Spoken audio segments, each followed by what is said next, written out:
నడిపిస్తున్నాడు. కృపయు సమాధానం మీకు కలుగును గాక. దయచేసి కూర్చోనండి. ప్రార్థన. సకల ఆశీర్వాదాలకు కారణభూతుడైన మా ప్రియ పరలోకపు తండ్రి, నీ పరిశుద్ధమైన ఉన్నతమైన శ్రేష్టమైన నామమును బట్టి నీకు కృతజ్ఞతాస్తుతులు చెల్లిస్తున్నాం ప్రభువా. మేమేమై ఉన్నామో కేవలము నీ ఉచితమైనటువంటి కృప వల్ల మాత్రమే. ఈ దినాన్ని చూడలేక అనేక మంది కాలగర్భంలో గతించిపోయినారు. వారికంటే మేము గొప్పవారం కాదు, కానీ నువ్వు మా ఎడల చూపుదినటువంటి గొప్ప కృపను బట్టి నీకు వందనాలు చెల్లిస్తున్నాం ప్రభువా. ఈ సమయమున ఆరాధనలో మేము తెచ్చుకొని ఉన్నారు ప్రభువా. మరి ఈ సమయంలో వాక్య పరిచర్య చేస్తూ ఉండగా నీ ఆత్మతో నిలబెట్టండి, సహాయం అనుగ్రహించండి ప్రభువా. ప్రాముఖ్యముగా మా దండములు స్పందించమని, నరపుత్రుడా నీవు చక్కగా నిలబడి నేను నీతో మాట్లాడుతానని వాగ్దానం చేసిన గొప్ప దేవ, మీరే మాతో మాట్లాడమని, మా హృదయాలు వెలిగించమని, నీ కృపలో భద్రపరచమని మా ప్రభును ప్రియ రక్షకుడు యేసుక్రీస్తు వారి అతి శ్రేష్టమైన నామములో అడిగి వేడుకొంటున్నాం తండ్రి. ఆమేన్. Praise to Tony God. Especially I would like thanks to our Grace Evangelical Lutheran Church, our spiritual father, the great priesthood, the great theologian, Reverend Suresh Babu Aigar. And I would like thanks to GLC President Garu, Treasurer Garu and Secretary Garu, to all GLC congregation. Especially I would like thanks to Dr. Padmakar Garu and Rajkumar Garu, Williams Garu, Surim Garu, who have helped me in my theological studies. I will remember this for my lifetime. మరి నా యొక్క వేదాంత విద్యకు సహాయపడినటువంటి కుటుంబాలకి, ప్రతి ఒక్క కుటుంబానికి పేరు పేరున ప్రత్యేకమైనటువంటి శుభాలను, వందనాలను తెలియజేస్తూ ఉంటాను. ప్రియమైనటువంటి వారులారా, ఈ యొక్క GLC grace evangelical Lutheran church మరి యొక్క సంవత్సరం అంతా కూడా 2025-2026 ఈ యొక్క సంవత్సరం అంతా కూడా మీతో జర్నీ చేయడానికి దేవుడు ఎంతగానో కృప చూపించాడు. ప్రాముఖ్యంగా జిఎల్సి సంఘంలో గొప్ప గొప్ప వాక్చాతుర్యం కలిగినటువంటి వారు ఉన్నారు, గొప్ప సింగర్స్ ఉన్నారు, గొప్ప ఫైర్స్ వారు ఉన్నారు. మరి వీరందరితో కలిసి మరి ప్రతి వారం కూడా మరి క్రమం తప్పకుండా మరి మీతో సహవాసం చేయడానికి దేవుడు ఎంతగానో కృప చూపించాడు. అందుని బట్టి మీకు ఎన్నో వందనాలు తెలియజేస్తూ ఉన్నాను.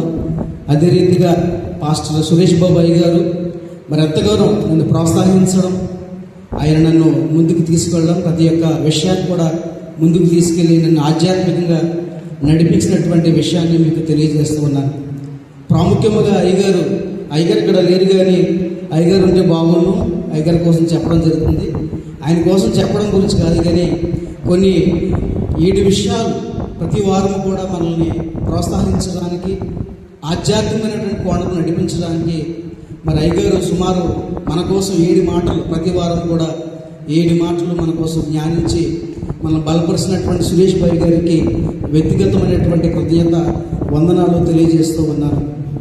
ప్రియమైనటువంటి వారులారా, మనం చదవబడినటువంటి యొక్క లేఖన భాగాన్ని మనం జ్ఞాపకం చేస్తున్నట్లయితే కనుక లూకా సువార్త 9వ అధ్యాయము 57వ వచనం నుండి 62వ వచనంలో మనం చదువుగా మనం విని ఉన్నాం.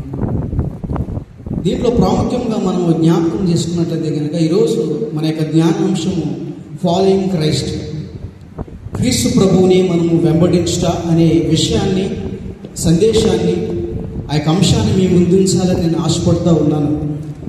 ఇక్కడ మనము 3 వ్యక్తులు మనకు కనపడుతూ ఉన్నారు. ఈ టెక్స్ట్లో 3 వ్యక్తులు మనకు కనపడుతూ ఉన్నారు. ఆ 3 వ్యక్తుల గురించి మీతో జ్ఞానించి ఆ తదుపరి పాత్రబడిన పాఠ్యభాగాన్ని మీకు తెలియజేయాలని ఆశపడుతూ ఉన్నాను. ఈ ఫాలోయింగ్ క్రైస్ట్, క్రీస్తు ప్రభుని వెంబడించుట అనే విషయాన్ని మనం జ్ఞాపకం చేసుకుంటే, క్రీస్తు ప్రభుని వెంబడించుట అనే మాటకు అర్థం ఏమిటంటే, మనం సర్వసాధారణంగా ఆయన యొక్క ఆజ్ఞలను పాటించడం, ఆయన యొక్క మందిరానికి రావడం, క్రమశిక్షణగా ఆయనలో ఆధ్యాత్మికమైనటువంటి కోణంలో నడవడం అనేది మనం జ్ఞాపకం చేసుకున్నది వాస్తవమే. కానీ ఇక్కడ మనకు తెలియజేసినటువంటి మాట, ఈరోజు ఈ అంశం ద్వారా దేవుడు మనతో ఏమి మాట్లాడుతూ ఉన్నాడో మనం జాగ్రత్తగా ఆలోచిద్దాం. 57వ వచనం ఒకసారి మనం జ్ఞాపకం చేసుకున్నట్లయితే కనుక, వారు ఆ మార్గంలో వెళుచుండగా ఒకడు నీవెక్కడికి వెళ్ళను నీ వెంట వచ్చిందనని అతనితో చెప్పాను. ఈ వ్యక్తిని మనం జ్ఞాపకం చేసుకుంటే, wear ever you go I will follow you, definitely I will follow you. ప్రభువా, నీవు ఎక్కడికి వెళ్ళినాను ప్రభువా, నీ వెంట వస్తాను, నీతో సహవాసం చేస్తాను, నిన్ను వెంబడిస్తానని ఈ వ్యక్తి చెప్తా ఉన్నాడు యేసుక్రీస్తు ప్రభు వారితో. ఆ వ్యక్తి, మొదటి వ్యక్తి యేసుక్రీస్తు ప్రభు వారితో చెప్తా ఉన్నారు, వేరే ఎవరికో నువ్వు ఎక్కడికి వెళ్ళాను ప్రభు, నేను నీతో ఉంటాను, నీతో వస్తాను, నీతో పయనం చేస్తాను అంటూ ఉన్నాడు. అసలు ఈ వ్యక్తి ఎవరనేది మనం జ్ఞాపకం చేసుకున్నట్లయితే కనుక, ఈ యొక్క లోకా సువార్తలో ఈయన పేరు ఇవ్వబడలేదు, కానీ మత్తయి సువార్తలో ఈయనకి పేరు ఇవ్వబడింది శాస్త్రి గారు. ఈ మత్తయి సువార్త 8వ అధ్యాయం 19వ వచనంలో ఆయన గురించి ఉంటుంది. నేను వెంబడిస్తాననే వ్యక్తి ఎవరంటే, ఈయన ఒక స్క్రైబ్, ఒక శాస్త్రి గారు ఇక్కడ మనకు కనబడతా ఉన్నాడు. అసలు యేసుక్రీస్తు ప్రభువాన్ని ఎందుకు వెంబడించాలనుకుంటూ ఉన్నాడు? అసలు యేసుక్రీస్తు ప్రభువాన్ని వెంబడిస్తే తనకు ఏ మేలు కలుగుతుందని, ఏ ఆస్తులు సంపాదించుకోవచ్చని, యేసుక్రీస్తు ప్రభువాన్ని వెంబడిస్తే అతనికి ఏమి లబ్ధి దొరుకుతుందనే విషయాన్ని జ్ఞాపకం చేసుకుంటే, లోకా సువార్త 9వ అధ్యాయము 1వ వచనాన్ని మనం జ్ఞాపకం చేస్తూ ఉన్నప్పుడు, లోకా సువార్త 9వ అధ్యాయం 1వ వచనం, ఆయన తన 12 మంది శిష్యులను పిలిచి సమస్తమైన దయ్యముల మీద శక్తిని, అధికారమును, రోగములను స్వస్థపరచు వరమును వారికి అనుగ్రహించి, ఇక్కడ యేసుక్రీస్తు ప్రభువారు తన 12 మంది శిష్యులను పిలిచి సర్వ రోగముల మీద అధికారాన్ని ఇక్కడ ఇస్తూ ఉన్నారు. ఒక పవర్, ఒక అథారిటీని, ఇక్కడ సమస్తమైన దయ్యముల మీద అధికారాన్ని ఇక్కడ యేసుక్రీస్తు ప్రభువారు తన శిష్యులకు ఇస్తున్నటువంటి విషయాన్ని జ్ఞాపకం చేస్తున్నాం. ఈ శాస్త్రి గారు ఆ లోకా సువార్త 9వ అధ్యాయం 1వ వచనంలో వారికి ఇచ్చినటువంటి పవర్, అథారిటీనే చూస్తూ ఉన్నాడు. క్రీస్తుని వెంబడిస్తే కనుక నాకు పవర్ వస్తుంది, క్రీస్తుని వెంబడిస్తే నాకు అథారిటీ వస్తుందని ఈ వ్యక్తి ఆలోచన చేస్తూ ఉన్నాడు.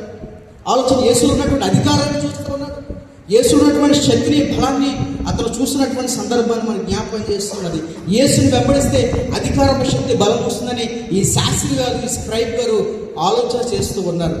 అంత మాత్రమే కాకుండా యాక్చువల్గా మనం గమనించినట్లయితే కనుక లోకా సువార్త 9వ అధ్యాయము 40వ వచనాన్ని మనం జ్ఞాపకం చేసుకుంటే, there is a lack of power with the disciples. యేసుక్రీస్తు ప్రభువారు తన శిష్యులకు, 12 మంది శిష్యులకు అధికారాన్ని, బలమును, శక్తిని ఇచ్చినా కానీ వారి శిష్యులు ఉపయోగించుకోలేనటువంటి సందర్భంలో వారు ఉన్నారు. వారు రోగమును స్వస్థపరచడానికి, దయ్యముల మీద అధికారాన్ని ఇవ్వడానికి యేసుక్రీస్తు ప్రభువారు పవర్ ఇచ్చినా సరే అక్కడ వారికి ఉపయోగించుకున్నటువంటి శక్తి, ఉపయోగించుకునేటువంటి స్వభావం కలిగినటువంటి వారిగా మనకు కనబడుతూ ఉన్నారు. ఇక్కడ ఒక వ్యక్తిని, చిన్న కుమారుని స్వస్థపరచలేకపోయారు. ఆ వ్యక్తి, చిన్న కుమారుడు దయ్యము పట్టినప్పుడు ఆ విలువలను ఆడించు తన గాయముల చేత మరి అక్కడ ఆ దయ్యము వదలలేకున్నటువంటి సందర్భాన్ని జ్ఞాపకం చేస్తున్నది. అందుకు ప్రభువారు అంటున్నారు 40వ వచనంలో, దాన్ని వెళ్ళగొట్టుడని నీ శిష్యులకు వేడుకుంటుంది కానీ వారి చేత కాలేదని. ఇక్కడ క్రీస్తు ప్రభువారు తన శిష్యులకు అధికారం, బలం ఇచ్చినా కానీ ఒక చిన్న కుమారుని, దైవం పట్టిన చిన్న కుమారుని ఇక్కడ స్వస్థపరచినటువంటి స్వభావాలు వారు ఉంటున్నారు. కానీ యేసుక్రీస్తు ప్రభువారు ఫెయిత్లెస్ పీపుల్ అనే మాటను ఇక్కడ మనం జ్ఞాపకం చేస్తూ ఉన్నాడు. విశ్వాసం లేనటువంటి, అందుకు విశ్వాసం లేని మూర్ఖతరం వాళ్ళరా నేనెంతకాలం మీతో ఉండి సహితులను ఉంటున్నాడు.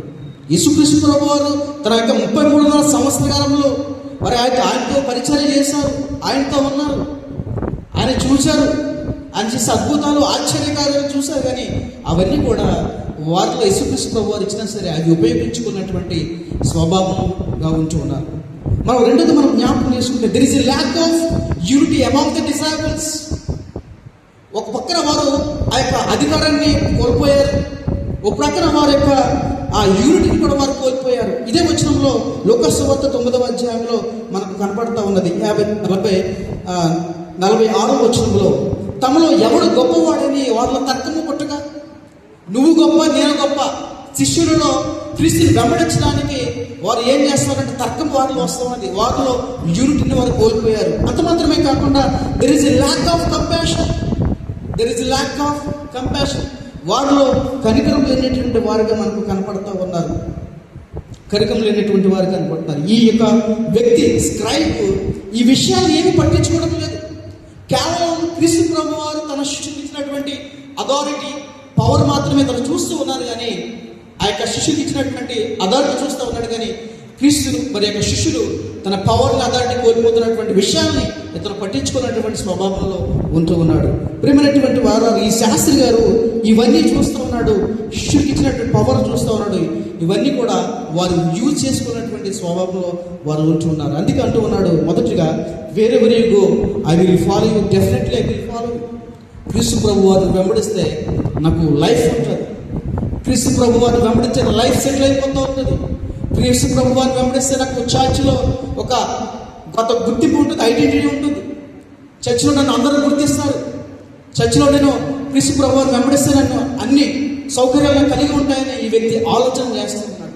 కానీ ప్రభు వారు అంటూ ఉన్నారు, 58వ వచనాన్ని మనం జ్ఞాపకం చేసుకుంటే, లూకా సువార్త 9వ అధ్యాయం 50వ వచనం, ఆ వ్యక్తితో అంటూ ఉన్నారు, అందుకు యేసు నక్కలకు బొరియలను ఆకాశ పక్షులకు నివాసములు కలగు అని మనిషి కుమారుడు తలవాల్చుకోవడానికి స్థలము లేదు.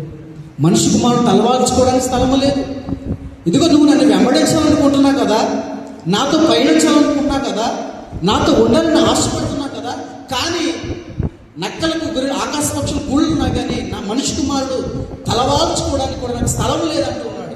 దీని యొక్క భావాన్ని మనం జ్ఞాపకం చేస్తున్నప్పుడు దీని యొక్క భావం ఏంటంటే, యేసుక్రీస్తు ప్రభు వారు సమరయ దేశం నుండి, సమరయ ప్రాంతం నుండి యెరూషలేము ప్రాంతానికి యేసుక్రీస్తు ప్రభు వారు ప్రయాణం చేస్తూ ఉన్నారు. ఎరగా శిలువ మరణానికి యెరూషలేము పట్టణానికి ఎందుకు వెళుతున్నారంటే, ఆయన యొక్క శిలువ మరణానికి, శిలువ యాగానికి అతను వెళుతూ ఉన్నాడు కనుక నాకు స్థలము లేదు, నీకు స్థలము లేదు. ఇక్కడ క్రీస్తు ప్రభు వారిని వెంబడించడానికి స్థలము లేదు.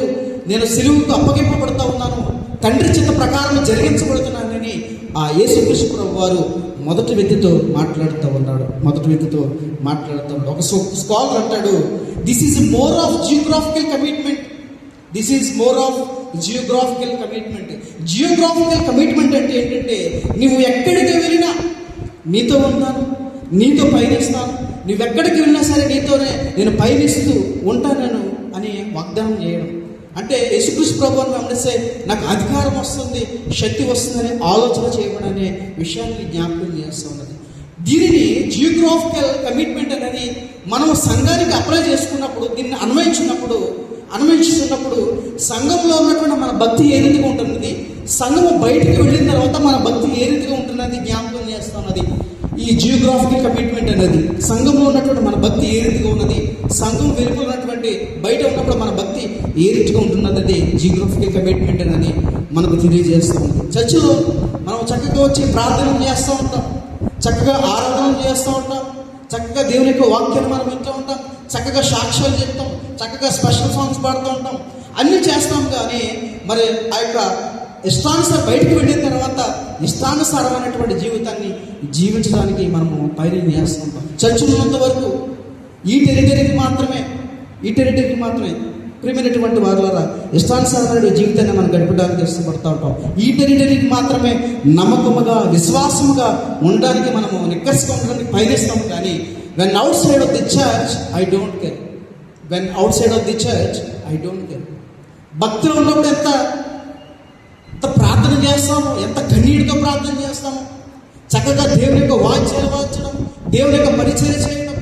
కానీ బయటికి వెళ్ళిన తర్వాత ఇష్టానుసారమైనటువంటి జీవితాన్ని జీవించడం, జియోగ్రాఫికల్ కమిట్మెంట్ అనేది తెలియజేస్తాం. భౌగోళికమైనటువంటి ఆశల చేత, భూలోకపరమైనటువంటి ఈలోకపరమైన ఆశల చేత మనం కొట్టుకుంటూ ఉంటాం, జీవిస్తూ ఉంటాం. ప్రియమైనటువంటి వారులారా ఇష్టానుసారమైన జీవితాన్ని మనం జీవిస్తాం. That is not what God calling us. దేవుడు మనం పిలవడం లేదు. ప్రియమైనటువంటి వారులారా ప్రభు అనేవారు ఆయనకు అవసరం లేదు. ఈ డజంట్ నీడ్ ప్రభు అనేవారు అంచు ఉంటారు. కానీ ఆయన నిజముగా వెంబడించే వారే ఆయనకు నిజమైనటువంటి శిష్యులుగా పిలువబడుతూ ఉన్నారు. ఈ వ్యక్తి ప్రభు అని ఎక్కడికి వెళ్ళినా సరే నేను వస్తాను, నీతో పయనం చేస్తానంటూ ఉన్నాడు. కానీ హృదయపూర్వకంగా తన హృదయంలో స్థానం ఇవ్వలేనటువంటి వాడిగా ఉంటూ ఉన్నాడు. పైకి భక్తిగా జీవించమనాచుకుంటూ ఉన్నాడు. లోపల హృదయంలో ఇష్టానుసారమైన జీవితాన్ని జీవిస్తూ ఉన్నాడు. అందుకే ఇరిమే పత్రిక తెలియజేస్తూ ఉన్నాడు, హృదయం అన్నింటికన్నా మోసకరమైనది, బహు వ్యాధి కలిగినట్టు ఉన్నాడు. ప్రియమైనటువంటి వారులారా ఆయన వెంబడించాలంటే లూకా సువార్త 9వ అధ్యాయము మనం ఒకసారి జ్ఞాపకం చేసుకుంటాం.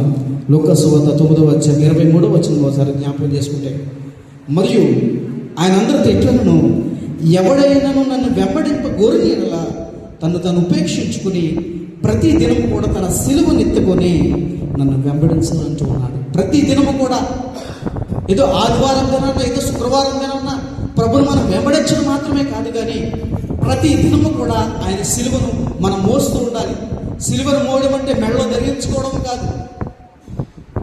ప్రేమైనటువంటి వారు, ఆయన సిలువను ఆయన యొక్క శ్రమల్లో మనం పాలువారం అవ్వాలి. ఆయన యొక్క శ్రమలో మనం పాలువారం అయ్యే దేవుడు మనకు కృప చూపిస్తాడనే విషయాన్ని జ్ఞాపకం చేస్తాను. ఎవడైనా వెంబడించాలంటే తను ఉపేక్షించుకోవాలి. ఉపేక్షించుకుంటే అనే మాటకు అర్థం ఏమిటంటే డోంట్ నో అయ్యా, నేనెవరో నాకు తెలియదు అంటే దీని యొక్క మాటకు అర్థం ఏమిటంటే ఉపేక్షించుకున్నట మన ఉనికిని మనమే అలక్ష్యం చేయడం, మన ఉనికిని మనమే అలక్ష్యం చేయడము, ఇంకా చెప్పాలంటే మనల్ని మర్చిపోవడము అనే విషయాన్ని మీకు జ్ఞాపకం చేయడం. ఆయన వెంబడించేవారు there should be a self denial, there should be a self denial, there should be a self sacrifice, there should be a self submission. ఆయన వెంబడించేవారు స్వీయ తిరస్కరణ చేయరు. ఆయన వెంబడించేవారు ఫుల్ సాక్రిఫైస్ చేస్తారు. ఆయన సాక్రిఫైస్ చేస్తూ ఉంటారు. మూడోది సెల్ఫ్ సబ్మిషన్ అనేది మనం జరుగుతూ ఉంది. ఆయనకి ఇష్టపూర్వకమైనటువంటి సబ్మిషన్ మనం చేయాలి. ప్రియమైనటువంటి వారులారా, ఇదే మనం సెల్ఫ్ డినైల్లో మనం మాట్లాడుకున్నట్లయితే కనుక స్వీయ తిరస్కరణ అనే విషయాన్ని మనకు జ్ఞాపకం చేస్తుంది. అనగా నా వల్ల ఏమీ కాదు, ప్రభువే నాకు సహాయం చేస్తున్నాడు అనే విశ్వాసము మనం కలిగి ఉండటం అనే విషయాన్ని జ్ఞాపకం చేస్తాం. అనగా నా సర్వస్వం నీవే ప్రభువా, ప్రభు మీద ఆధారపడటం, ప్రభు మీదే మనం జీవించడం అనే విషయాల్ని మీకు జ్ఞాపకం చేస్తూ ఉన్నాను. ఆయన వెంబడించాలంటే ప్రియమైనటువంటి వాళ్ళు, ఆయన వెంబడించాలంటే జీవితం చాలా కష్టంగా ఉంటుంది. మన సుఖాలు ప్రక్కన పెట్టాలి, మన కోరికలు ప్రక్కన పెట్టాలి, మనకు ఆశలను ప్రక్కన పెట్టాలి, మన కుటుంబాలను ప్రక్కన పెట్టాలి. ఆయన వెంబడించాలంటే జీవితం చాలా కష్టంగా ఉంటుంది. మనం సెల్ఫ్ జోన్లో ఉన్నామంటే ప్రభుని మనం వెంబడించట్లేదని అర్థం. మన సెల్ఫ్ జోన్లో, ఆ యొక్క జోన్లో, మంచి జోన్లో ఉన్నామంటే, వెల్సెటిల్ జోన్లో ఉన్నామంటే మనం ప్రభుని వెంబడించడం లేదనే విషయాన్ని మనం అర్థం చేసుకోవాలి. ప్రేమైనటువంటి వారులారా, జీవితం చాలా కష్టం ఉంటుంది. మన సుఖాలు, మన కోరికలు ప్రక్కన పెట్టి ప్రభువా నాకంటూ ఈ లోకాన ఏది లేదయ్యా, ఒకవేళ ఉందంటే అది కేవలం నీదేనయ్యా అనే విషయాన్ని మనం జ్ఞాపకం చేసుకోవాలి. ఈ లోకంలో ఉన్నదంతా కేవలం నాకున్నదంతా అది నీవిచ్చినదే, ఈ లోకంలో నీవిచ్చినదే ప్రభువా అని మనం చెప్పగలగాలి. అందుకే ఓ భక్తుడు అంటూ ఉంటాడు, నాదంటూ లోకాన ఏది లేదయ్యా, ఒకవేళ ఉందంటే నీవిచ్చినదే ప్రభువా, నాదంటూ లోకాన ఏది లేదయ్యా, ఒకవేళ ఉందంటే నీవిచ్చినదే ప్రభువా, నాదంటూ లోకాన ఏది లేదయ్యా, ఒకవేళ ఉందంటే నీవిచ్చినదే ప్రభువా, నీదే నీదే బ్రతుకంతా నీదే, నీదే నీదే బ్రతుకంతా నీదే, నాదంటూ లోకాన ఏది లేదయ్యా, ఒకవేళ ఉందంటే నీవిచ్చినదే ప్రభువా, నాదంటూ లోకాన ఏది లేదయ్యా, ఒకవేళ ఉందంటే నీవిచ్చినదే ప్రభువా. ఈ లోకంలో మనకి ఏమన్నా సరే అది ప్రభువారు ఇచ్చిందని మనం విశ్వాసం కలిగి ఉంచాలి. ప్రభు మీద మన నమ్మకం ఉంచాలి. మనం ఏదైనా సంపాదించుకున్నామంటే అది చిన్నదైనా కావచ్చు, అది పెద్దదైనా కావచ్చు, కానీ అది ప్రభువారు మనకి ఇచ్చిందని దాన్ని బట్టి మనం సంతోషించాలి. దాన్ని బట్టి మనం ఈ లోకంలో ఏదైనా ఉందంటే అది కేవలం నీవిచ్చిందని ప్రభుని మనము నిజముగా ఆయన వెంబడించే వారముగా మనం ఉండాలి. ఆయన మనం నిజముగా వెంబడిస్తున్నాము లేదని ఒకసారి మనం సెల్ఫ్ ఎగ్జామినేషన్ చేసుకోవాలి. ప్రేమైనటువంటి వారు, ఈ వ్యక్తికి there is no self denial. ఈ మొదటి వ్యక్తికి తాను రీతిగా చేసుకోవడానికి, తాను తగ్గించుకోవడానికి, యేసుక్రీస్తు ప్రభువారిని వెంబడించడానికి ఆయన తను వృత్తులుగా చేసుకోవడం లేదు. యేసుక్రీస్తు ప్రభువారిని వెంబడిస్తే ఏదైనా వస్తుందేమో, అధికారం వస్తుందేమో, ఐడెంటిటీ వస్తుందేమో, ఆయన వెంబడిస్తే నాకు అన్ని యొక్క ఆధారాలు నాతో ఉంటాయని ఈ యొక్క వ్యక్తి విశ్వసిస్తూ ఉన్నాడు. ఈ యొక్క వ్యక్తి విశ్వసిస్తూ there is no self denial. ఈ వ్యక్తికి తాను రీతులుగా చేసుకోవడానికి ఇష్టపడడం లేదు. ప్రియమైనటువంటి వారులారా, ఒక వ్యక్తి ఒక డైవిజన్ అంటాడు, I want to be always third అంటాడు. I want to be always third person. The first belongs to God, the first belongs to God and second belongs to others and third belongs to me. నేను మూడవ వ్యక్తిగా ఉండాలని ఆశపడతాను. The first belongs to God. దేవునికి ప్రాధాన్యత ఇచ్చేవాడుగా, మొదటిగా దేవునికే ప్రాధాన్యత ఇచ్చేవాడుగా ఉంటూ ఉన్నానని తెలియజేస్తున్నాడు. రెండవది ఇతరులకు ప్రాధాన్యత ఇవ్వటం. మూడవది నాకు నేనుగా తగ్గించుకుని ఉండటం. ఈ వ్యక్తి అంటూ ఉన్నాడు. ప్రియమైనటువంటి వాళ్ళారా, I want to be always first person అని అంటాం మనమైతే కనుక. మనమందరం కూడా నేను మొదటి వ్యక్తిగా ఉండాలి. గేమ్స్లో కానీ, నాకు చదువులో కానీ, నాకు జాబ్స్లో కానీ, చేసే ప్రతి ఒక్క వృత్తిలో కానీ నేను ఫస్ట్ ఉండాలని మనం ఆశపడుతూ ఉంటాం. కానీ ఈ యొక్క వ్యక్తి అంటూ ఉన్నాడు, I want to be always third person అంటూ ఉన్నాడు. దేవునికి మొట్టమొదటిగా ప్రాధాన్యత ఇవ్వడం. దేవునికి మొట్టమొదటిగా ప్రాధాన్యత ఇవ్వడం. ప్రియమైనటువంటి వారారా, ఒక చిన్న ఉపమానాన్ని చెప్పి నేను ముందుకు వెళ్ళాలని ఆశపడుతూ ఉన్నాడు. ఒక కుటుంబంలో ఒక స్త్రీ పాస్టర్ దగ్గరికి వచ్చి, పాస్టర్ అండి, ప్రతి వారం మా ఇంటికి మీరు అసలు రావట్లేదు, హౌస్ విజిటింగ్ చేయట్లేదు అయ్యగారు అని అనగానే, అమ్మ మీరు హౌస్ విజిటింగ్ చేయట్లేదు అని అంటూ ఉన్నారు కదా, తప్పకుండా మీ ఇంటికి నేను పలానా రోజున వస్తానమ్మా అని చెప్పగానే, అయ్యగారు మీరు తప్పకుండా రావాలని పాస్టర్ గారిని ఆహ్వానించినప్పుడు పాస్టర్ గారు ఒకనొక దినాన్న ఆమె ఇంటికి వెళ్ళారు.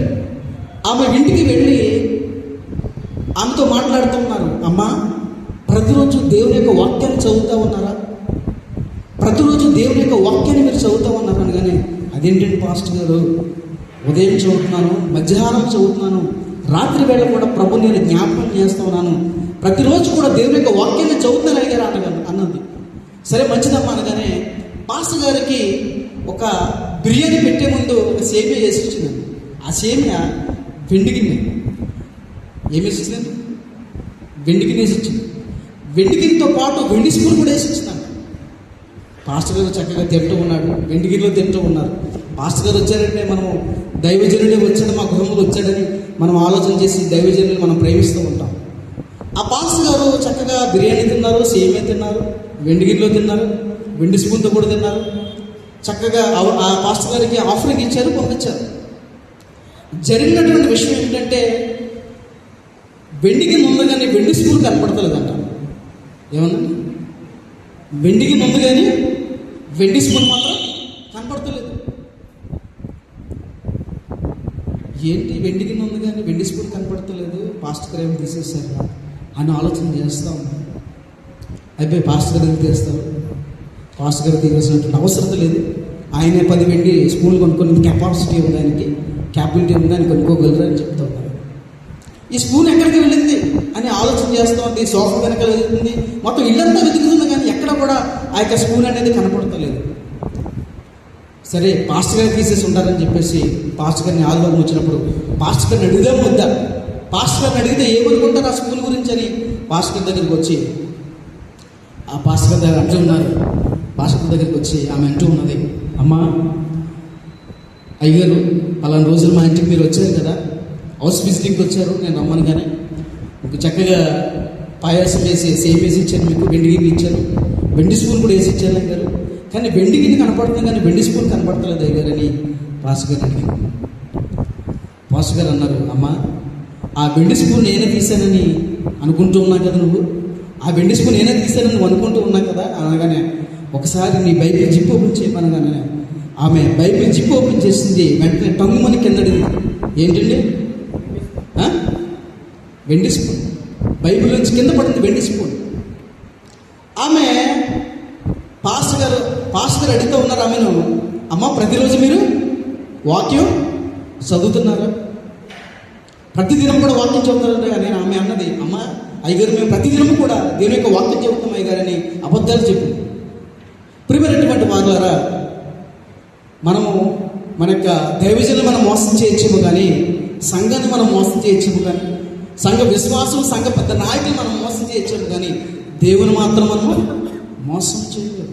దేవుని యొక్క మందిరంలో ఆమె ప్రాధాన్యత చూడండి. వాట్ వి డూ ప్రయారిటీస్, మనం దేనికి ప్రాధాన్యత ఇవ్వగలుగుతున్నాం? దేవుని యొక్క వాక్యానికి ప్రాధాన్యత ఇవ్వగలుగుతున్నామా? దేవుని యొక్క వాక్యం మన హృదయంలో భద్రమా చేసుకుని మరి ప్రభుని మనం వెంబడించే వారిగా ఉంటున్నామా? ఒకసారి మనం సెల్ఫ్ ఎగ్జామినేషన్ చేసుకోవాలి. I want to be always third. ప్రభు నేను మూడవ వ్యక్తిగా ఉండాలని ఆశపడతా ఉన్నాను. యొక్క మొదటి వ్యక్తిగా నా యొక్క వ్యక్తులు ఉండాలి. మొదటిగా నేను దేవునికి ప్రాధాన్యత ఇవ్వాలి. రెండవదిగా నా యొక్క ఫ్రెండ్స్కి, నా యొక్క స్నేహితులకి, నా యొక్క బంధుమిత్రుల ప్రాధాన్యత ఇవ్వాలి, మూడవ వ్యక్తిగా నేను ఉండాలని ఆశపడుతున్నాను యేసయ్య అని ఆయన చెప్తా ఉన్నాడు. మనలో ఆ యొక్క థాట్, ఆ యొక్క ఆలోచన మనలో ఉన్నదా? మనలో ఉన్నది ఒకసారి మనం జ్ఞాపకం చేసుకోవాలి. ఈ మొదటి వ్యక్తి, there is no self denial. There is no self denial. తను రీతిగా చేసుకోవడం, తను తగ్గించుకోవడం లేదు, ప్రభువును వెంబడించాలనుకోవడం లేదు. రెండవ వ్యక్తిని మనం జ్ఞాపకం చేసుకుంటే, రెండవ వ్యక్తిని 59వ వచనంలో అంటూ ఉన్నాడు, ఆయన మరొకరితో నా వెంట రమ్మని చెప్పాను. అతడు నేను వెళ్ళి మొదట నా తండ్రిని పాతిపెట్టి వచ్చినప్పుడు సెలవిమ్మని మనవి చేశాను. ఇక్కడ 59వ వచనంలో, అదే రీతిగా 61వ వచనంలో మనం చూస్తే కనుక, మరి ఇప్పుడు ప్రభువా నీ వెంట వచ్చింది కానీ నా ఇంట ఉన్న వారి యొక్క సెలవు తీసుకుని వస్తారు ప్రభు అని సంపిస్తూ ఉన్నాడు. ఇక్కడ 59వ వచనము, అదే రీతిగా 61వ వచనంలో మనం చూస్తే కనుక ఇద్దరు వ్యక్తులు డిలైట్ కమిట్మెంట్ అనేది చూస్తూ ఉన్నాం. డిలైట్ కమిట్మెంట్స్ 59వ వచనంలో, 61వ వచనంలో ఇద్దరు వ్యక్తుల్లో కూడా డిలైట్ కమిట్మెంట్ అనేది మనం చూస్తూ ఉంటాం. డిలైట్ కమిట్మెంట్స్ అంటే ఏమిటంటే, ప్రభుని వెంబడించాలని ఉన్నది కానీ ఆ తర్వాత ప్రభుని వెంబడించక ముందు నా జీవితంలో కొన్ని పనులు ముగించుకుని ప్రభుని వెంబడిస్తానని చెప్పడం. డిలైట్ కమిట్మెంట్ అంటే ఏమిటంటే, ప్రభుని వెంబడించాలని ఉన్నది కానీ ఈ లోకపరమైనటువంటి ఆ యొక్క ఆశలతో మునిగిపోయి ఈ లోకంలో జీవించి, ఈ లోకంలో మనం ఆ యొక్క స్నేహితులు కలిపి ఆ యొక్క ఇష్టానుసారమైన జీవితాన్ని గడిపి ప్రభువుని వెంబడిస్తాను ప్రభు అని అర్థాన్ని వారు తెలియజేస్తూ ఉన్నారు. ప్రభువే స్వయంగా నీవు నాతో రా, నన్ను వెంబడించని ప్రభువారే చాలా స్పష్టంగా తెలియజేస్తూ ఉన్నాడు. కానీ ఈ ఇద్దరు వ్యక్తులు కూడా సాకులు చెప్తున్నటువంటి సందర్భాన్ని జ్ఞాపకం చేస్తుంది. మొదటిగా నా తండ్రిని పాతిపెట్టి వస్తాను ప్రభు అంటూ ఉన్నాడు. పాతిపెట్టి వస్తాను ప్రభు అంటూ ఉన్నాడు. మనం గమనించినట్లయితే కనుక యోధా మతంలో జూయిష్ పీపుల్స్ యొక్క ట్రెడిషన్ మనం జ్ఞాపకం చేసుకుంటే, ఎవరైనా చనిపోతే అప్పటికప్పుడు పాతి పెట్టబడాలి. కనుక జ్ఞాపకం చేసుకుంటే కనుక అననే సఫీరాను కూడా అప్పటికప్పుడే పాతి పెట్టేశారు యోధా యొక్క ట్రెడిషన్లో. కానీ ఈ వ్యక్తి నా తండ్రి చనిపోయాడు, నా తండ్రి పాతి పెట్టి వెళ్ళి వస్తాను ప్రభు అని చెప్పడంలో సాకులు చెప్తా ఉన్నాడు. అంటే క్రీస్తు ప్రభు వారిని వెంబడించడానికి సాకులు చెప్తా ఉన్నాడు. తండ్రి చనిపోయినప్పుడు తండ్రి దగ్గర ఉండకుండా మరి యేసుక్రీస్తు ప్రభు దగ్గర ఉండడం అనేది మన మొదటి ప్రశ్నగా మనం జ్ఞాపకం చేసుకోవాలి. తండ్రి చనిపోయినప్పుడు తండ్రి దగ్గర ఉండకుండా యేసుక్రీస్తు ప్రభు వారితో ఉండటం అనేది మొదటి ప్రశ్నగా మనకు కనబడతా ఉన్నాడు. అంటే ఇద్దరు వ్యక్తుల్లో దీన్ని మనం ఎలా చూడాలంటే this is an excuse for not follow the Christ. This is an excuse for not follow the Christ.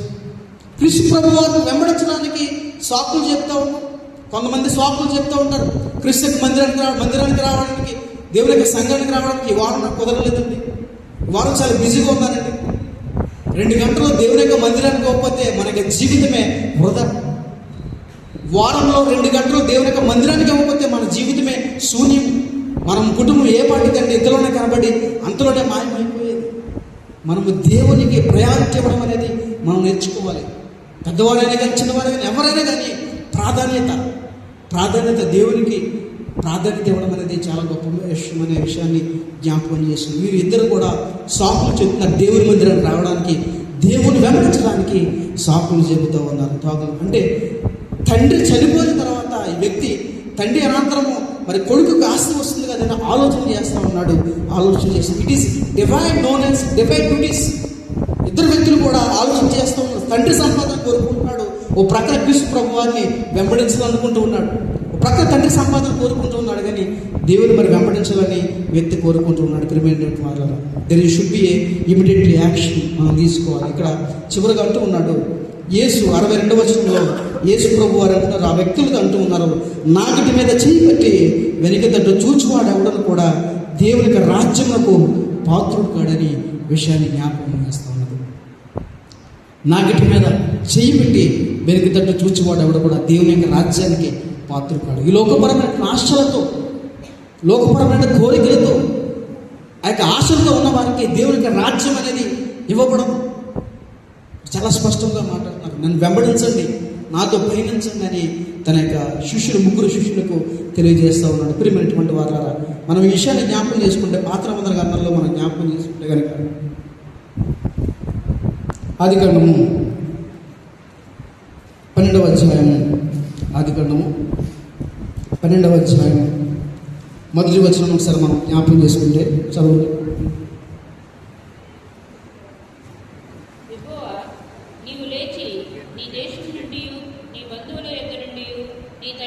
నుండి బయలుదేరి నేను నీకు చూపించే దేశమునకు వెళ్ళుము. ఇక్కడ మనము జ్ఞాపకం చేసుకుంటే కనుక అబ్రహాము యెహోవా దేవుడు అబ్రహాంతో మాట్లాడుతున్నాడు. Leave your country, leave your father, leave your parents. నీ యొక్క బంధువులు ఉండి, నీ యొక్క స్నేహితులు ఉండి, నీ యొక్క ఫాదర్ ఉండి ఇక్కడి నుంచి వెళ్ళి నేను చూపించే దేశానికి నువ్వు వెళ్ళని ఇక్కడ చాలా స్పష్టంగా యెహోవా దేవుడు అబ్రహాంతో మాట్లాడుతున్నటువంటి సందర్భాన్ని మనం జ్ఞాపకం చేస్తూ ఉన్నది. ఇక్కడ పూర్తి విధేయత, ఇక్కడ మనం జ్ఞాపకం చేసుకుంటే కనుక పూర్తి విధేయత అనేది మనకు జ్ఞాపకం చేస్తున్నది. దేవుని యొక్క ఆశీర్వాదం అనేది ఇక్కడ మనం జ్ఞాపకం చేసుకుంటే కనుక నిన్ను గొప్ప జనముగా చేసి నిన్ను ఆశీర్వదించి నీ నామమును గొప్ప చేదును, నీవు ఆశీర్వాదముగా ఉందని ఈ మాటలు తెలియజేస్తూ ఉన్నాడు.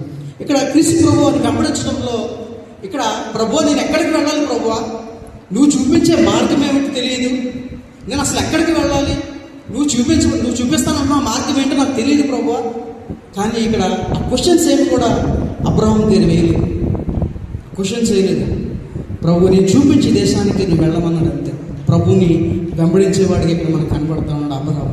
దేవుని యొక్క పిలుపులకు విధేయత కలిగి వెళ్తూ ఉన్నాడు. ప్రియమైనటువంటి వారులారా, అబ్రహాము ఒక గొప్ప వ్యాపారవేత్త అయి ఉండొచ్చేమో, గొప్ప కుటుంబంలో పుట్టి ఉండొచ్చేమో, గొప్ప వెల్ ఎడ్యుకేటెడ్ అయి ఉండొచ్చేమో. ఆ యొక్క జోన్ నుండి, వెల్ సెటిల్డ్ జోన్ నుంచి తను రావడం అనేది చాలా గ్రేట్నెస్గా మనకు కనబడుతూ ఉన్నది. కొన్ని సందర్భంలో మన యొక్క మంచి జోన్లో మనం ఉన్నప్పుడు ఆ యొక్క క్రీస్తు ప్రభువుని వెంబడించడానికి మనం ఏం చేస్తామంటే వాయిదాలు వేస్తూ ఉంటాం, పోస్ట్ పోనింగ్ వేస్తూ ఉంటాం. కానీ ఇక్కడ అబ్రహాం ఏం చేస్తున్నాడంటే ఇమీడియట్లీ యాక్షన్ తీసుకున్నాడు. ఇమీడియట్లీ యాక్షన్ తీసుకున్నాడు. వెంటనే ప్రభు పని జరిగించాలి, ప్రభుతో ప్రయాణం చేయాలి. అక్కడ వాగ్దానం చేస్తా ఉన్నాడు, నిన్ను ఆశీర్వదిస్తాను, నేను నీతో ఉంటాను, నేను చూపించే దేశానికి వెళ్ళగానే వెంటనే తన యొక్క బంధువుల నుండి, మరి స్నేహితుల నుండి, మరి ఆ యొక్క తండ్రి నుండి మరి వెళ్ళినట్టుగా మనం చూస్తూ ఉంటాం. ప్రియమైనటువంటి వాళ్ళ దేవుడు మనం పిలిచినప్పుడు వాయిదాలు వేయడం లేదని అర్థం చేసుకోవాలి. మనం అర్థం చేసుకోవాలి. ప్రియమైనటువంటి వాళ్ళ ఈ విషయాన్ని మనం జ్ఞాపకం చేసుకోవాలి. ఆ జోన్ నుంచి, ఆ యొక్క గుడ్ జోన్ నుంచి బయటకు వస్తున్నటువంటి మనం జ్ఞాపకం చేసుకోవాలి. అది ఏ స్థితి అయినా కావచ్చు, అబ్రహాంది ఆ జోన్ నుంచి బయటకు రావడం అనేది గ్రేట్నెస్గా మనకు కనపడుతూ ఉన్నది. ప్రియమైనటువంటి వాళ్ళ మనము ఏ స్థితిలో ఉన్నామనేది మనం జ్ఞాపకం చేసుకోవాలి. విషయాలు మనకు జ్ఞాపకం చేస్తూ ఉన్నాడు. ఇదే విషయాన్ని ఈ ముగ్గురు వ్యక్తులు కూడా క్రీస్తు ప్రభు వారిని వెంబడించినటువంటి మనలో ఉంచుకున్నారు. ఈ యొక్క విషయాన్ని మనం జ్ఞాపకం చేసుకుంటే మత్తయి సువార్త 4వ అధ్యాయము 18వ వచనం నుంచి 20వ వచనంలో మనం జ్ఞాపకం చేసుకుంటే కనుక మత్తయి సువార్త 4వ అధ్యాయము 18వ వచనం నుండి 20వ వచనంలో క్రీస్తు ప్రభు వారిని వెంబడించడానికి మరి ఇమ్మీడియట్లీ యాక్షన్ అనేది ఇక్కడ ఇద్దరు వ్యక్తులు మనకు జ్ఞాపకం చేస్తూ ఉన్నారు. 4వ అధ్యాయం 18వ వచనం నుండి 20వ వచనంలో మనం చూస్తే కనుక ఇక్కడ పేతురును ఆంద్రేయ వారు తన యొక్క నెక్స్ట్ ఇచ్చి ప్రభువారిని వెంబడించినట్లు చూస్తాం. మత్తయి సువార్త 4వ అధ్యాయం 18వ వచనం చదవండి. మత్తయి సువార్త 4వ అధ్యాయం 18వ వచనం.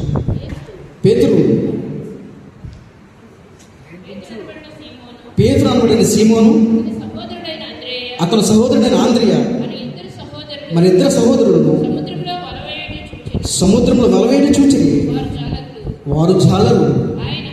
ఆయన నా వెంబడి రండి, నేను మిమ్మల్ని మనుషులు పట్టులుగా చేతులని వారితో చెప్పారు. ఇక్కడ పేతురు యాకోబు వారు యేసుక్రీస్తు ప్రభు వారు తన శిష్యుల్ని వెంటనే వెంబడించడం అంటే వారు వెంటనే తన యొక్క ఇమీడియట్లీ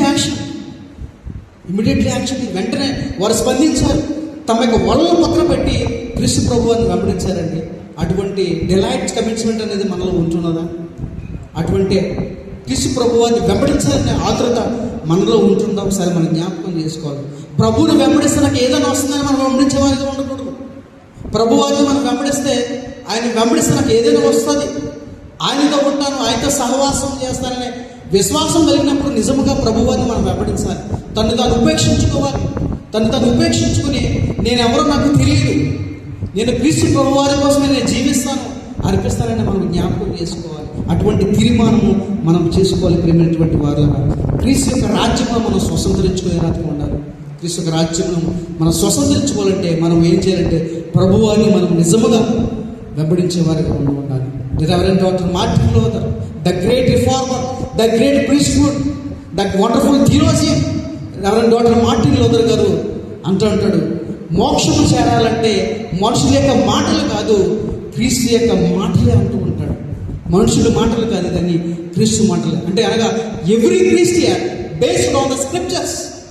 ప్రతి క్రైస్తవుడు కూడా దేవుని మీద ఆధారపడాలంటే మనుషుల మీద కదా ఆధారపడేది, దేవుని మీద ఆధారపడాలని మనకి సువార్తను, సత్య సువార్తను బయటకు తీసుకొచ్చి మరి గొప్ప సంఘ సంస్థగా నిలబడినటువంటి మార్టిన్ లూథర్ గారు ప్రభువుని వెంబడించేవాడుగా, ప్రభు కొరకు మార్గం నిర్దేశం చేసేవాడుగా, ఒక క్రైస్తవ సంఘ సంస్కర్తగా మన ముందు నిలుస్తూ ఉన్నాడు. ప్రియమైనటువంటి వారు, అటువంటి గొప్ప ఆ సంఘ సంస్కర్తలు, గొప్ప శిష్యులు ఉండబడిన వారు ప్రభువుని వెంబడించారు, ప్రభు కోసం త్యాగం చేశారు, ప్రభువుని వెంబడించి హత్సాక్షులయ్యారు. మనం కూడా ఈ లోకంలో జీవిస్తున్నంతకాలము ప్రభువును మనం వెంబడించాలి. ఎన్నో ఆపదలు, కష్టాలు, నష్టాలు, వేదనలు వచ్చినప్పుడు కూడా ప్రభువును మనం వెంబడించాలి. అపోస్తలుడైన పౌలు గారు కూడా క్రీస్తు ప్రభువును వెంబడించాడు. ఎన్నో ఉపద్రవాల నుంచి, ఎన్నో అపాయాల నుంచి, ఎన్నో ఆ యొక్క శ్రమల నుంచి కూడా, మరి యొక్క ఆడి నుంచి కూడా మరి క్రీస్తు ప్రభు వారిని వెంబడించినట్లుగా, మరి స్టాండ్ ఫర్ క్రైస్ట్, క్రీస్తు ప్రభు వారి మీద నిలబడినట్లుగా, క్రీస్తు ప్రభు వారి కోసం నిలబడినటువంటి వారిగా ఉంటున్నాడు. మనలో అటువంటి తీర్మానం మనం తీసుకుంటున్నామా లేనిది ఒకసారి జ్ఞాపకం చేసుకోవాలి. ఏదో ఆదివారంగా మనము ఏదో వచ్చేసి మనం దేవుని ఆరాధించడం కాదు. నిజముగా మనం వెంబడించాలంటే మన ఆశలు, మన కోరికలు ప్రక్కన పెట్టాలండి. మన ఆశలు, మన కోరికలు నాకంటే లోకం లేదని ప్రభు కొరకు మనం ప్రయాసపడాలి. ప్రభు కొరకు ప్రయాసపడడానికి పరిశుద్ధాత్మ దేవుడు మనకందరికీ సహాయం దయచేది కాక. ఆమేన్.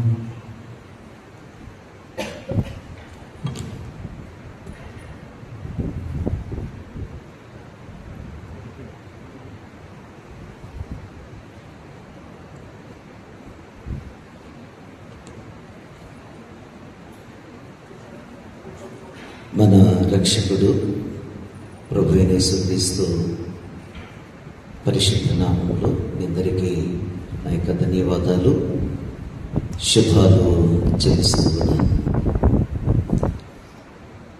మనం చదువుకున్న ఈ 3 లేఖన భాగంలో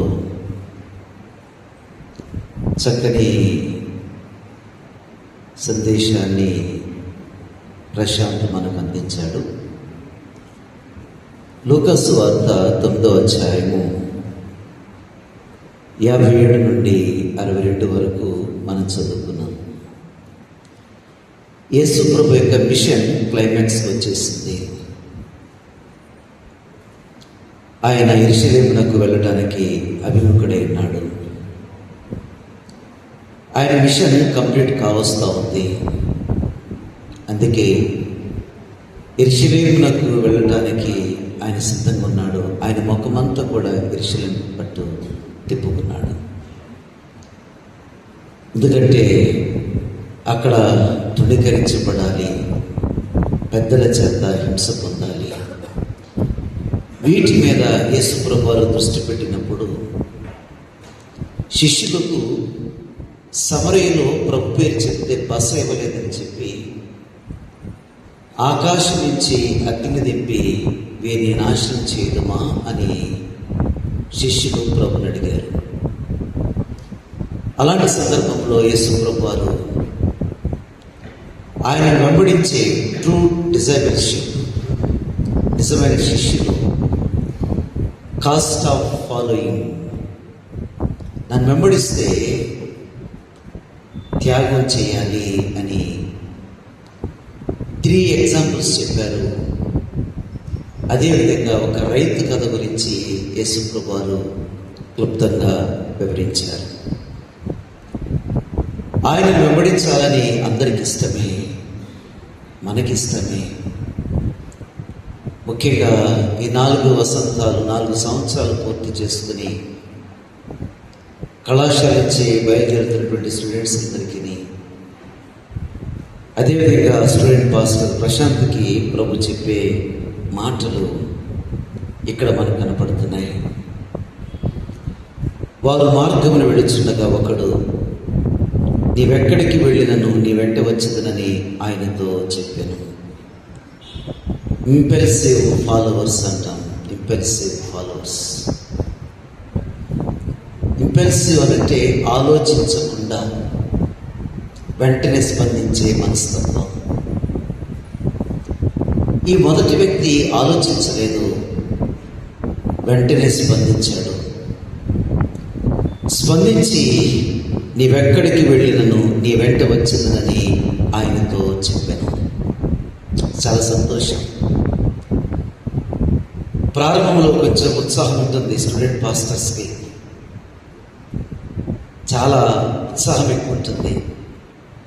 ప్రభా నువ్వెక్కడికి వెళ్ళి నీ వెంట వచ్చావు. అప్పుడు ప్రభు అన్నారు, నన్ను వెంబడిస్తే నక్కలకు గూళ్ళుండెను, ఆకాశ పక్షులకు నివాసాలు ఉన్నాయి, కానీ నాకు తలవాల్చుకుంటకు స్థలము లేదు అని చెప్పారు. వాటికి నివాసాలు ఉన్నాయి, వీటికి స్థలాలు ఉన్నాయి, నాకు మాత్రం లేదు. అంటే మొదటి వ్యక్తితో ప్రభు చెప్పారు, ట్రూ డిసైపుల్షిప్, నిజంగా మీరు వెంబడిస్తే కంఫర్ట్స్ వదలాలి అని ప్రభు చెప్తున్నారు. కంఫర్ట్స్ వదలాలి. ఇక్కడి నుంచి సేవకు వెళ్ళాం కాబట్టి ఇక 3 పువ్వులు 6 కాయలు, ఇక అద్భుతం ఉంటుంది, ఇక మంచి భోజనం దొరుకుతుంది, మంచి ఇల్లు దొరుకుతుంది, మంచి సంఘం దొరుకుతుంది. అది కాదు తలంపు. ఒకవేళ వెంబడిస్తే కనుక మొట్టమొదటిగా కంఫర్ట్స్ త్యాగం చేయాలి. ప్రభువును వెంబడించడం అనేది అది త్యాగముతో కూడిన పని. త్యాగం చేయాలి. ప్రేమ త్యాగం చేస్తుంది. అందుకే ఈ మాట యేసు ప్రభు వారు తెలియజేశారు, కంఫర్ట్స్ ఉండవు అని చెప్పారు. రెండోవాడు గురించి ప్రభు మాట్లాడుతున్నప్పుడు మరొకడు అన్నాడు, ఆయన మరొకరితో నా వెంట రమ్మని చెప్పాను, అతడు వెళ్ళి మొదట నా తండ్రిని పాతిపెట్టి వచ్చుటకు సెలవిమ్ము అని మాట. The delayed follower, delayed. ప్రభు అన్నాడు, నన్ను వెంబడించినప్పుడు నా తండ్రిని పాతి పెట్టొద్దని ప్రభు చెప్పడం లేదు, నీ తండ్రిని చూడమని చెప్పడం లేదు. ట్రూ డిసైపుల్షిప్, నిజంగా వెంబడిస్తే ప్రయారిటీస్ మారాలి. అంటే మొట్టమొదటి ప్రయారిటీ ప్రభుకు ఇవ్వాలని గుర్తుపెట్టుకోవాలండి. ఒకవేళ యేసు ప్రభు వారు నా తండ్రిని పాతి పెట్టుకోమంటే ఇట్లా అంటున్నాడు ఏంటి అని అనుకోవచ్చు. ప్రయారిటీస్ చేంజ్ ఉండాలి. ఒకసారి మీరు సేవలోకి వచ్చారు, ఇక మాటికి నా కుటుంబము, నా ఇల్లు, నా భార్య, ఇంకోటి కాదు, అది అవసరమే. కానీ ఫస్ట్ ప్రియారిటీ మీకు దేవుడే ఉండాలని వాక్యం మనకు సెలవిస్తూ ఉంది. మూడవది యేసు ప్రభు వారు మరొకరితో అన్నాడు, మరొక మాట, మరొకడు ప్రభు వారి వెంట వచ్చేటట్టు కానీ నా ఇంటినున్న వారి యొక్క సెలవు తీసుకొచ్చుటకు మొదట నాకు సెలవిమ్మను. ది డివైడెడ్ ఫాలోవర్, విభజిత హృదయం. అంటే యేసు కావాలి, లోకం కావాలి, దేవుడు కావాలి, లోకం కావాలి. ఇది కుదరదని యేసు ప్రభు వారు స్పష్టంగా తెలియజేస్తున్నారు. డివైడెడ్ ఫాలోవర్ అంటే కాసేపు లోకం, కాసేపు దేవుడు, అది కాదు. ఈ 3 ఉపమానాలు చెప్తూ చివరిలో నాగటి మీద చేయి పెట్టి వెనకదట్టు చూచివాడెవడను దేవుని రాజ్యమునకు పాత్రుడు కాడు అని అన్నాడు. మరి ఇక నుండి నాగటి మీద చేయి పెట్టారు. ఇక్కడ ప్రశాంత్ గాని జోసఫ్ అర్థం చేసుకోవాలి. నాగలి దున్నేటప్పుడు మన కళ్ళు సూటిగా ఉండాలి, ఆ ఎత్తుల మీద నాగల మీద ఉండాలి. ఎందుకంటే లైన్ చాలా స్ట్రైట్గా పడాలి. ఒకవేళ ఈ నాగలు దున్నేటప్పుడు వెనక్కి చూసామనుకోండి, ఈ గీత అనేది వంకర వెళ్ళిపోతుంది. అప్పుడప్పుడు వెనక్కి చూస్తాను, అప్పుడప్పుడు ముందు చూస్తాను కాదు. స్ట్రైట్గా ఉండాలి గీత. మీ పరిచర్య, మీ జీవితం, మీ సేవ, మీ వాక్యం ఎలా ఉండాలంటే స్ట్రైట్ లైన్ ఉండాలి, గీత కరెక్ట్గా ఉండాలి. అదే యేసు ప్రభు చెప్పారు. నాగటి మీద చేయి వేసి నేను లోకం వెంబడిస్తాను, అది చేస్తాను, ఇది చేస్తాను, నాకు పదవులు కావాలి, అధికారం కావాలి, హోదా కావాలి, వాటి గురించి పలికి పెడితే మీరు నా రాజ్యమునకు పాత్రుడు కానే కాదని యేసు ప్రభువారు తెలియజేశారు. కాబట్టి చక్కని వాక్యాన్ని మరి పాస్టర్ ఎంచుకున్నాడు. మొట్టమొదటి ఇంపల్సివ్ ఫాలోవర్స్, రెండవది డిలేడ్ ఫాలోవర్, ఆలస్యం, మూడవది డివైడెడ్ ఫాలోవర్. అలా కాకుండా చెప్పాడు కదా, నన్ను వెంబడించేవాడు తను తగ్గించుకోవాలి, తను ఉపేక్షించుకోవాలని చెప్పాడు. కాబట్టి అలా ఉపేక్షించుకొని ఆయన వెంబడిస్తే ఖచ్చితంగా ఆయన రాజ్యములో గొప్ప ఆశీర్వాదాలు సంభవిస్తాయని దేవుని వాక్యం మనకు స్పష్టంగా తెలియజేస్తుంది. చివరిగా నేను ముగిస్తున్నాను. యోహాను సువార్త 2వ అధ్యాయంలో యేసు ప్రభువారు పేతురుని పునరుద్ధరిస్తూ చాలా అద్భుతమైనటువంటి విషయాలు తెలియజేశాడు. ఇక్కడ గుర్తుపెట్టుకోండి, పేతురు 3 సార్లు ప్రభుని నిరాకరించాడు. అసలు తెలియదని ఆయన తను తాను ఒట్టి పెట్టుకున్నాడు, తను తాను శపించుకున్నాడు. పీటర్ అబద్ధం ఆడటం కాదు, నిరాకరించాడు, తను తాను ఒట్టి పెట్టుకున్నాడు, తను తాను తల మీద పెట్టుకున్నాడు. ఎవడు తల మీద ఒట్టి పెట్టుకోకూడదు. అంటే ఆధ్యాత్మికంగా అంత దిగజారిపోయిన స్థితి పీటర్కి సంభవించింది. మరి దూరంగా వెళ్ళిపోయింటే బాగుండేది, కానీ ఒట్టి పెట్టుకుంటున్నాడు, తను శపించుకోవడం ప్రారంభించాడు. అంత మాత్రమే కాదు, నీ కొరకు నా ప్రాణం ఇస్తానని శపథం చేశాడు. అయినా ప్రభు ప్రేమించి పునరుద్ధాన దినమున పేతురును పరామర్శించాడు. పేతురుకు తెలియచేయండి అని చెప్పాడు. పేతురుకు ప్రత్యక్షత కలిగింది. అయినా పీటర్ ఏం చేశాడో తెలుసా? మరలా ఆయన వల తీసుకుని తిబిరే సముద్రానికి వెళ్ళిపోయాడు. ఇలాంటి వాడిని ఎవరైనా ప్రేమిస్తారా? పునరుద్ధరిస్తారా? రిస్టోర్ చేస్తారా? చేయరు. మనమైతే ఒప్పుకోం, అంగీకరించాం. 1 కాదు, 2 సార్లు కాదు, తన జీవితంలో రిపీట్ అవుతుంది పీటర్ జీవితంలో. అయితే ఇక్కడ స్టూడెంట్స్ అందరికీ నేను చెప్పేది ఒక మాట చెప్తాను. God restores not only the person but also the position. God restores not only the person but also the position. నిజంగా ప్రభు ప్రేమ చూశారా? పునరుద్ధరించడం మాత్రమే కాదు, కోల్పోయినటువంటి పొజిషన్ తిరిగి పేతురికి అప్పగించాడు. మనం క్షమిస్తాం, పునరుద్ధరిస్తాం, రిస్టోర్ చేస్తాం, కానీ పొజిషన్ ఇవ్వము. కానీ ప్రభువు ప్రేమించి వారిని రిస్టోర్ చేసి పొజిషన్ ఇస్తున్నాడు. అది దైవ ప్రేమ. అది ఎప్పటికీ ప్రశాంత్, జోసెఫ్, ఇంకా చాలామంది స్టూడెంట్స్ ఉన్నారు. అది గుర్తుపెట్టుకోండి. ఆయన మిమ్మల్ని రిస్టోర్ చేశాడు, తిరిగి ఆయన పొజిషన్ ఇవ్వబోతున్నాడు. ఇస్తూ ఆయన ఒక ప్రశ్న వేశాడు, నన్ను ప్రేమిస్తున్నావా? నా గొర్రెలను మేపమంటాడు, నా గొర్రె పిల్లలను మేపమంటాడు. గొర్రెలు అనే మాట ల్యాంప్స్. సంఘంలో ల్యాంప్స్ అంటే క్రొత్త విశ్వాసులు, షీప్ అంటే ఆత్మీయంగా ఎదిగిన వారు. సంఘములో 2 కేటగిరీస్ ఉంటారు. ల్యాంప్స్ క్రొత్త విశ్వాసులు, షీప్ ఆత్మీయంగా ఎదిగిన వారు. ఈ 2 గ్రూపులు సంఘంలో ఉంటాయి. ఆత్మీయంగా ఎదిగిన వారు, క్రొత్త విశ్వాసులు. అలాంటి సమయంలో ఒక కాపరిగా మీరు చేయవలసింది కేరింగ్, గైడింగ్, ప్రొటెక్టింగ్. ఈ 3 చాలా ముఖ్యం. Caring, guiding, protecting. దేవుడు కేవలము ప్రీచ్ చేయడం మీ పని కాదు, ప్రీచ్ చేయడం మా పని కాదు. Caring, protecting, guiding. కాపరిగా ఈ 3 బాధ్యతలు. కేవలము ప్రీచింగ్ వరకు మాత్రమే కాదు. ప్రీచింగ్ సండే స్కూల్ పిల్లలకి ఇచ్చి చెప్పేస్తారు వాళ్ళు. ఇప్పుడు మన దగ్గర సండే స్కూల్ పిల్లలు నాకంటే బాగా చెప్తున్నారు. ఇప్పుడు యూత్ వారు కూడా చాలా బాగా చెప్తున్నారు. అది కాదు, ఎవరైనా చెప్పేస్తారు వాక్యం. కాపరిగా కేరింగ్, గైడింగ్, ప్రొటెక్టింగ్.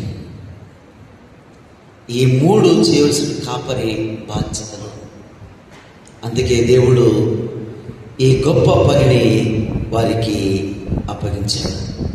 నిజమే దేవుని బిడ్డారా, ప్రేమ లేకుండా సేవకు విలువ లేదు.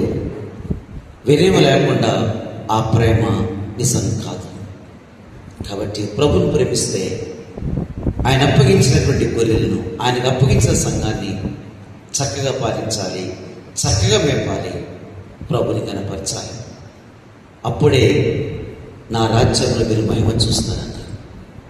శిష్యుల దగ్గర ఒట్టిగా చెప్పలేదు యేసు ప్రభు, రేపు రాజ్యం ఉన్నది, కింగ్డమ్ ఉన్నది. ఆ రాజ్యంలో మీరు గొప్పవారు కావాలి అంటే మీరు త్యజించుకోవాలి, కంఫర్ట్స్ వదలాలి, త్యాగం చేయాలి. నా మంద మీద మీరు ఎలా ఉండాలంటే బాస్గా ఉండకూడదు, కాపరి వలె ఉండాలి.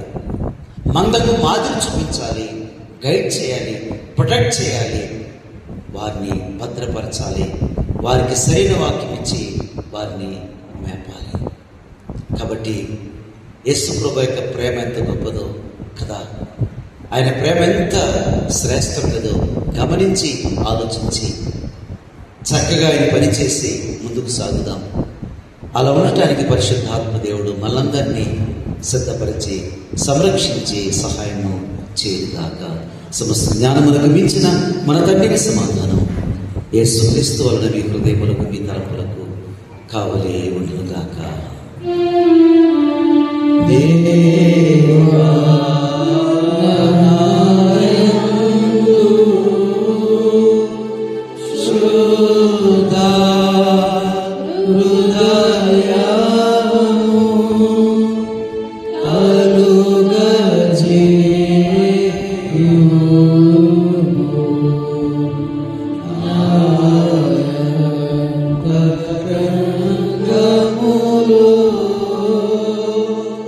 స్థిర